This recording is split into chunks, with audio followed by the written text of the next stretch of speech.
As intensas choivas das semanas pasadas volveron provocar riadas na Rúa da Torre de Guillán, en Vilagarcía.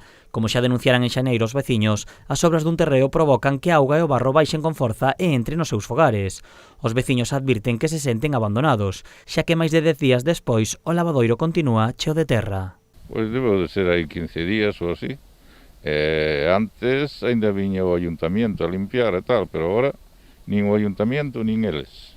Eles traían un tractor con agua e baldeaban un pouco isto, pero este día nada, non trouxeron nada, nin fixeron nada. E aparte, non sei, é que eu quixera saber quen dá os permisos para que esta xente faja eso que está facendo aí, porque nos perjudica a todos os veciños. Os veciños séntense abandonados polas administracións que, segundo advirten, non obrigan ao dono do terreo a tomar medidas para non prexudicar os veciños. Con nós non fala nadie, da empresa non fala nadie. Entre eles se comen todo. Non sei se é o ayuntamiento, se é a xunta, se quen é. Porque da xunta tamén viñeron aquí. Pero non sei o que fan.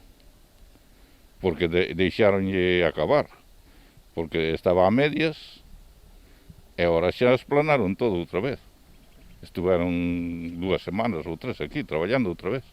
Tamén engaden que a última intervención que se realizou na leira provocará que o barro e a auga causen grandes danos a un dos veciños. Porque fixeron a zanja que fixeron, que agora cubriron.